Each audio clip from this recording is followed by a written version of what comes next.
Maître Jody Granados, bonjour. Bonjour. Vous êtes avocate au barreau de Versailles, spécialisée dans le droit public, le droit de l'urbanisme, de l'énergie, le droit de l'environnement. Et de ce fait, vous avez un œil qui est particulièrement avisé sur l'enseignement et les décisions administratives. Et c'est pourquoi vous avez décidé aujourd'hui de prendre la défense des parents qui veulent pratiquer l'IEF. Alors pour les non-connaisseurs, il s'agit de l'instruction en famille ou alors l'école à la maison, plus communément appelée de la sorte. Et donc on va utiliser le sigle IEF tout au long de l'interview pour ne pas perdre les téléspectateurs. Jody Granados, est-ce qu'on peut rentrer dans le vif du sujet et faire un rappel rapide des règles qui concernent l'instruction des enfants dans une famille ou dans une école, selon les choix que les parents font? Oui, alors déjà pour rappel, l'instruction primaire est obligatoire pour les enfants de 3 à 16 ans et pour les jeunes de 16 à 18, c'est une obligation de formation. Il existe différents modes possibles d'instruction, soit la scolarisation au sein d'une école ou d'un établissement d'enseignement public ou privé, soit l'IEF. L'IEF, c'est-à-dire l'instruction soit par les deux parents, soit par un parent, soit par une personne choisie par ces derniers. Concernant l'IEF, puisque c'est le sujet de l'entretien, deux brefs rappels. La loi du 24 août 2021 a entraîné un passage du régime déclaratif au régime de l'autorisation. Ce nouveau régime s'applique pour la première fois pour la rentrée scolaire 2022-2023.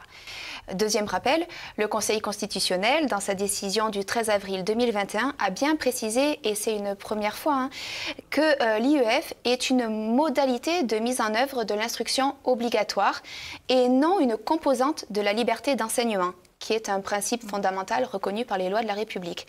Et c'est un point important parce que du coup, le Conseil constitutionnel a considéré que la loi du 24 août 2021, qui met en place ce régime d'autorisation, ne porte pas atteinte à la liberté d'enseignement, même si elle vient limiter quelque peu l'IEF. Donc effectivement, il s'agit de la loi pour lutter contre les séparatismes et ça a récemment durci la pratique de l'IEF et les parents qui veulent pratiquer l'instruction en famille ont dû redoubler d'efforts. Et certains se sont vus refuser ce droit de l'instruction à domicile. On va écouter tout de suite le témoignage de Camille, qui est une professeure et qui est concernée par cela, parce que sa petite fille de 2 ans et demi doit être scolarisée, puisqu'elle rentre dans le régime de l'instruction désormais. Et elle voulait pratiquer l'instruction en famille. Ça a été plus compliqué que ça et ce n'est pas fini. Je vous propose d'écouter tout de suite. Avec mon mari, nous, on a fait des choix personnels. Mon mari a arrêté de travailler quand on a eu notre fille aînée pour qu'on puisse consacrer beaucoup de temps à nos enfants. Donc, c'est un petit peu dans la continuité de la manière dont on a élevé notre fille depuis sa naissance, qu'on a considéré qu'il était préférable de la garder plus longtemps à la maison avant qu'elle soit scolarisée. Et à cela s'ajoute le fait que du fait de son jeune âge, elle n'est toujours pas propre, elle a besoin de beaucoup dormir, en particulier le matin, elle se réveille parfois à 9 heures, parfois même elle a besoin de faire la sieste plutôt en fin de matinée qu'en début d'après-midi. Et on est très soucieux de respecter le rythme physiologique de notre enfant. J'ai fait ma demande assez rapidement, j'ai choisi d'inscrire ma fille dans un cours par correspondance privé très réputé et de très bonne qualité qui s'appelle le cours Sainte-Anne, pensant que ça allait peut-être nous donner plus de chances d'obtenir l'autorisation, puisque nous, ce qu'on avait compris, c'est que cette loi, ce régime d'autorisation, visait à lutter contre le séparatisme. Donc moi, j'ai cherché à donner des gages de sérieux et on nous a répondu très rapidement que le dossier était bien arrivé, qu'il était complet et qu'on allait recevoir une réponse dans les 2 mois. Mais ils ont vraiment pris 2 mois pour nous répondre, 2 mois qui ont été assez anxiogènes, puisque pendant ce long délai, j'ai commencé à entendre parler de refus assez systématique un peu partout en France et j'ai tout de suite compris que malheureusement ça n'allait peut-être pas être aussi facile que je l'avais imaginé. Et effectivement, quelques jours avant la fin du délai de 2 mois, nous avons reçu un courrier nous informant que notre demande avait été refusée. Le plus incroyable, c'est que dans notre demande, on avait beaucoup insisté sur les besoins de sommeil le matin de notre fille. Et la lettre nous a proposé de scolariser notre fille seulement le matin, de la garder l'après-midi. Donc vraiment une réponse très étrange. Qu'est-ce que vous envisagez finalement face à cette situation? Quelles ont été les démarches éventuellement que vous avez pu mettre en place? Eh bien, nous avons fait un recours administratif préalable obligatoire, ce qui nous a tout d'abord coûté de l'argent puisque nous avons décidé de faire appel à un avocat. Nous avons reçu à peu près un mois plus tard un courrier nous informant que le refus était confirmé, avec cette fois-ci une nouvelle justification encore plus problématique, me semble-t-il, que la première, puisque dans ce courrier, le rectorat nous dit: il apparaît que le souhait de l'instruire au domicile familial relève de convenances personnelles. Et il m'apparaît que c'est vraiment méconnaître profondément les motivations des personnes qui choisissent l'instruction en famille, puisque quand on choisit d'instruire son enfant en famille, on consacre énormément de temps et d'énergie à ses enfants. Ça ne peut absolument pas correspondre à des convenances personnelles. J'ai eu un peu le sentiment qu'on me disait: ah oui, vous ne voulez pas l'envoyer à l'école pour pouvoir faire la grasse matinée le matin. Enfin, quelque chose de complètement aberrant. Et nous avons donc été obligés, suite à cette confirmation de refus, de faire un recours cette fois auprès du tribunal administratif. Mais comme il s'agit d'une procédure très longue qui peut prendre jusqu'à 18 mois, nous avons également fait un référé suspension qui a été malheureusement et très rapidement rejeté, puisque le juge des référés a considéré que la situation n'était pas urgente dans la mesure où il n'y a pas d'éléments probants mettant en évidence que la scolarisation de notre fille pourrait lui nuire ou lui porter préjudice. Je pense que mon statut de professeur m'a peut-être desservi, contrairement à ce qu'on pourrait croire. C'est-à-dire que j'ai le sentiment, alors peut-être que c'est vraiment juste une interprétation de ma part, mais que je n'ai pas le droit, en tant que professeur, de vouloir proposer autre chose que l'instruction proposée par l'État à mes enfants. Et c'est regrettable parce que moi, j'ai justement pensé, là encore naïvement, que ce statut allait peut-être, au contraire, nous aider, qu'il allait être un gage de sérieux et d'attachement aux valeurs de la République. Alors, Camille, qu'on vient d'écouter, qui est professeure aussi, je ne sais plus si je l'ai précisé au début, attend actuellement donc la décision du tribunal administratif, comme elle le disait, mais les recours sont extrêmement longs, ça aussi elle le spécifiait, en plus de la durée de réponse quand même quand on fait le dossier qui est complexe, c'est un véritable parcours du combattant, je pense qu'on peut le dire, hein, de vouloir inscrire son enfant en IEF, donc dossier très long, attente de réponse très longue, et là maintenant qu'elle a fait un recours suite au refus, délai très long, comme la justice en France de façon générale, je pense qu'on peut le dire.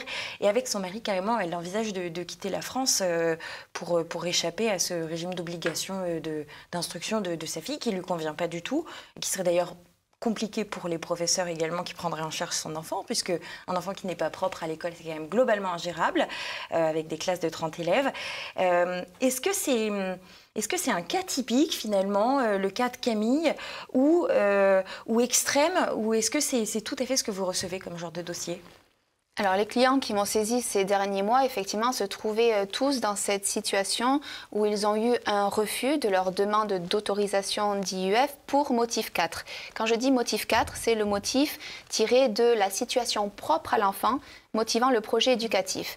Alors, ils m'ont saisi soit au stade du refus par le DAZEN. Le DAZEN, c'est le directeur académique des services de l'éducation nationale du département, soit au stade du refus opposé par la commission qui est présidée par le recteur d'académie dans le cadre du recours administratif préalable obligatoire, le RAPO, qu'ils doivent former quand ils reçoivent la décision du DAZEN. Donc en ce sens, oui, le cas de Camille est un cas typique des dossiers que j'ai eu à traiter ces derniers mois. Cela étant, il ne faut pas généraliser, le cas de Camille n'est pas duplicable à toutes les demandes d'autorisation à l'échelle nationale. Pour deux raisons principales. La première, c'est qu'il y a plusieurs motifs pour lesquels on peut demander l'autorisation d'IEF. Et les trois premiers motifs qui sont prévus par l'article L131-5 du Code de l'éducation... le handicap, la situation d'itinérance. Tout à fait. Et c'est le troisième qui me manque. Alors, à handicap, on lit aussi état de santé de manière plus générale. Voilà. L'itinérance, On lit également l'éloignement géographique de l'établissement scolaire. Et le troisième, c'est les activités sportives ou artistiques intenses. Et pour ces motifs-là, on voit qu'au niveau des académies, il y a moins de problèmes d'interprétation de la loi. Il y a quelques décisions qui sont assez révoltantes. Par exemple, une académie qui a refusé de reconnaître une situation propre à un enfant qui était en situation de rémission d'un cancer. Donc il y a des décisions qu'on ne comprend pas, mais voilà, de manière générale, on a moins de refus. Donc ça, c'est la première raison. La deuxième raison pour laquelle on ne peut pas dupliquer le cas de Camille à tout le monde, c'est qu'il y a une grande disparité au sein des académies. Au sein des académies, exactement. Alors, il y a eu un travail remarquable qui a été fait par des associations qui sont engagées dans les droits de l'enfant, qui ont récolté des centaines de données pour finalement dresser une carte de France et voir qu'il y a des académies qui ont plus de 80% de refus, d'autres académies qui ménagent la chèvre et le chou, et encore d'autres qui sont plus clémentes. Et ça, c'est vraiment incroyable parce qu'en fait, on se rend compte que non seulement il y a le parcours du combattant pour réaliser le dossier, mais ensuite, une fois qu'on a les refus selon la zone géographique complètement arbitraire dans laquelle on habite, on doit se transformer en spécialiste du droit ou faire appel à des juristes comme vous, par exemple. Et tout ça, ça coûte de l'argent et ça crée des inégalités pour une scolarisation qui se veut égalitaire. Donc c'est assez étonnant. Quels sont les recours? Est-ce que vous pouvez nous éclairer sur ce que peuvent faire les parents qui se retrouveraient actuellement en situation de refus de l'académie pour une scolarisation en IEF? Alors, si c'est un refus, donc c'est au premier stade, si c'est un refus du DACEN, ils ont 15 jours pour former un recours administratif préalable obligatoire devant la commission qui est présidée par le rectorat. Si c'est une décision, donc au deuxième stade, c'est-à-dire une décision de rejet de la commission, dans ce cas, ils peuvent saisir le juge administratif. Dans le cadre d'un recours pour excès de pouvoir, qui tend à l'annulation de la décision de la commission, le cas échéant assorti d'un référé suspension, qui lui tend à la suspension de la décision de la commission dans l'attente du jugement à intervenir plusieurs mois après. Ce sera compliqué parce que l'année scolaire aura déjà commencé. Voilà. Totalement, oui. Ça c'est un fait. Après, c'est le rôle effectivement des avocats qui s'occupent de ces dossiers-là, d'envoyer des courriers aux tribunaux, même si ce ne sont pas des courriers qui lient les tribunaux, ils ne sont pas contraignants. Il faut quand même essayer de faire accélérer la procédure. Bien sûr. Petite particularité procédurale, les parents ne sont pas obligés d'attendre la décision de la commission pour saisir le juge administratif, mais attention de ne pas le saisir trop tôt, car sinon, si le juge administratif se prononce, notamment dans le cas du référé, avant que la décision de la commission ne soit intervenue, il y a un risque d'irrecevabilité pour prématurité de la requête. Oui, donc tout reste compliqué. Comment est-ce que vous sentez, vous, finalement, ce combat à venir pour les parents? Est-ce que vous avez déjà eu des dossiers qui se sont transformés d'un refus à une acceptation ou comment est-ce que ça va se passer, selon vous? Alors, bon, il est difficile de répondre parce qu'on marche sur des œufs, il n'y a pas d'antécédent. Comme vous le disiez, c'est un nouveau régime qu'on met en place. Donc, le combat, on va dire, on est au tout début de la bataille. À ce jour, ce qui est sûr, c'est qu'on peut faire des constats. C'est qu'il y a des décisions, des ordonnances qui ont été rendues par des juges des référés et qui sont toutes défavorables aux requérants, avec des motivations qui peuvent surprendre. Par exemple, on produit un certificat médical qui atteste que la scolarisation est incompatible avec le rythme biologique de l'enfant, notamment en termes de sommeil. Rejet du juge. On produit une attestation d'une directrice d'une école qui dit bien que l'enfant sera inscrit, mais il ne pourra pas intégrer l'école tant qu'il ne sera pas continent. Oui. Du coup, privation du droit d'instruction de l'enfant, rejet du juge. De manière générale, on voit que le juge attend que nous démontrions qu'il y a une spécificité de l'enfant qui empêche sa scolarisation pour obtenir finalement un référé. Mais ce critère de la spécificité de l'enfant a été exclu par le législateur au moment des débats parlementaires sur la loi du 24 août 2021. Donc on se trouve dans une situation où le juge administratif ne va pas exercer un contrôle utile sur les décisions rendues par les DACEN, car pour la plupart, les recours au fond interviendront quelques mois, voire à la fin de l'année scolaire, donc trop tard.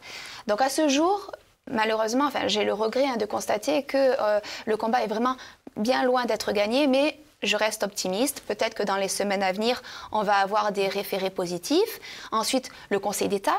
Il aura indubitablement un rôle essentiel à jouer parce qu'il va être saisi de pourvoi en cassation contre les ordonnances de référé et son rôle sera quand même d'harmoniser la pratique au niveau des différents tribunaux administratifs.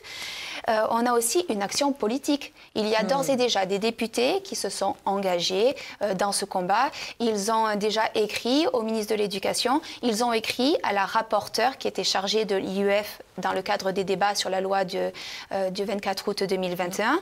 Et on a même des députés qui ont déjà posé une question parlementaire. On attend la réponse ministérielle. Ce qui est sûr, c'est qu'une instruction ministérielle, une circulaire serait la bienvenue pour qu'il y ait... Pour éclairer les académies déjà.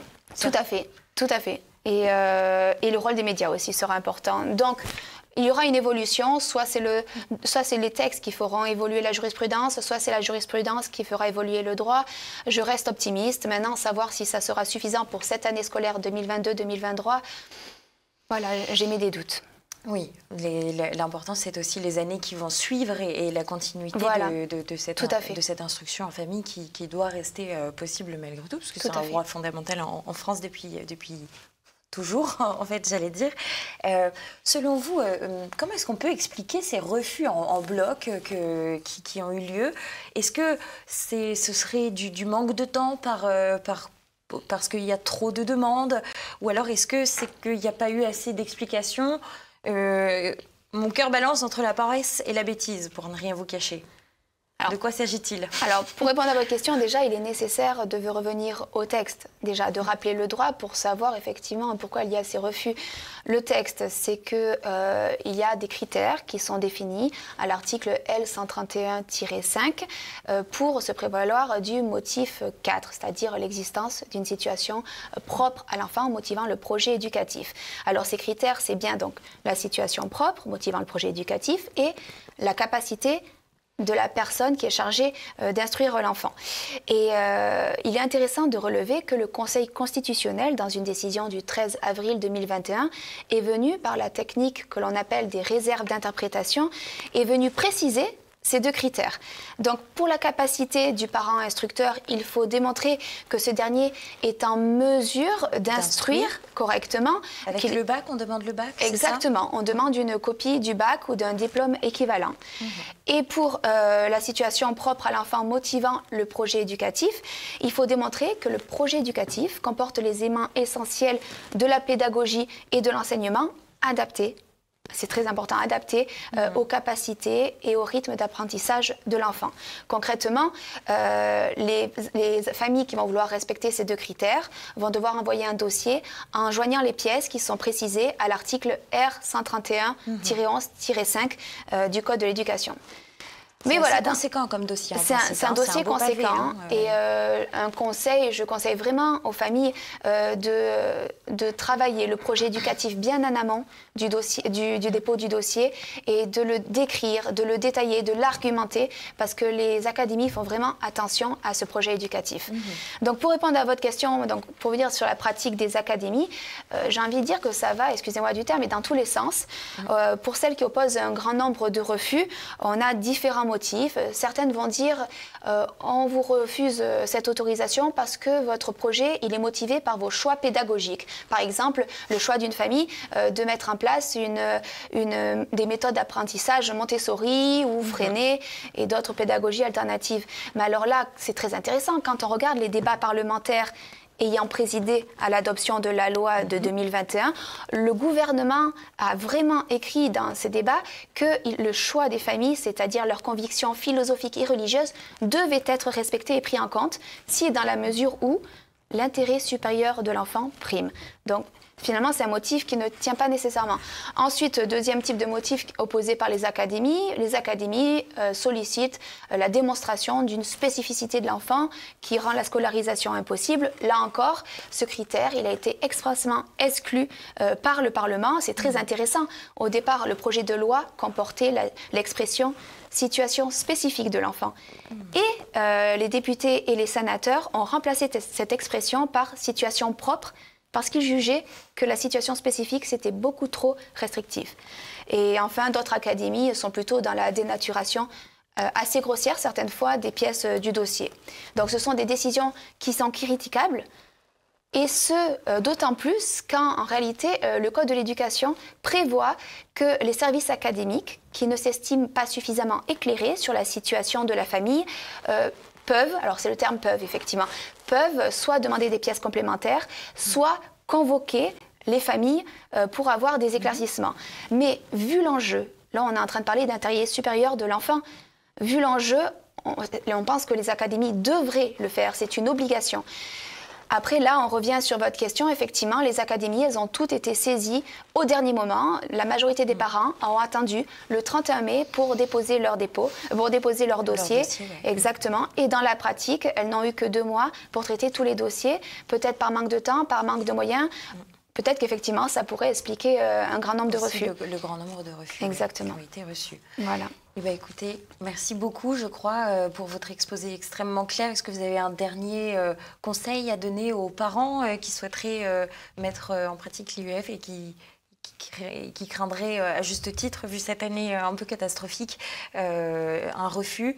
Qu'est-ce que vous leur conseillez, en plus de s'y prendre à l'avance et de bien détailler le projet pédagogique? Non, alors essentiellement, c'est effectivement ça. C'est en termes de méthodologie, c'est bien regarder les pièces qui sont listées à l'article R131-11-5 du Code de l'éducation. Toutes les pièces doivent y figurer. Faire un projet éducatif très solide qui doit dépasser, normalement, qui doit dépasser 10 pages, voilà, pour être bien convaincant. Le cas échéant, peut-être essayer de relancer les académies si ils déposent leur dossier début mars, s'ils voient qu'au bout d'un mois, ils n'ont pas de réponse, les relancer, expliquer aux académies qu'ils se tiennent à leur disposition pour venir les rencontrer, exposer leurs projets. Et sinon, effectivement, bien suivre forcément l'actualité, bien suivre l'évolution du droit en la matière. Et regardez du côté des associations aussi qu'on fait un boulot assez formidable. Je crois qu'on peut le souligner et vous aviez vous-même des dossiers avec vous qui étaient très intéressants. Mais écoutez, merci beaucoup Jody Granados pour cet entretien. Merci d'avoir été présente sur notre plateau. Et quant à vous, merci pour votre fidélité, chers téléspectateurs. N'hésitez pas, on vous le rappelle à chaque fois, mais à partager cette vidéo, surtout pour faire connaître les difficultés que les parents ont rencontrées dans le cas de l'IEF, mais c'était également le cas avec le hors-contrat, comme on l'avait vu précédemment. Donc n'hésitez pas à cliquer sur le pouce en l'air pour favoriser cette vidéo dans l'algorithme de YouTube, à la partager, à vous abonner bien sûr à notre chaîne YouTube en cliquant sur la petite cloche. Et moi, je vous dis à très vite sur TV Liberté.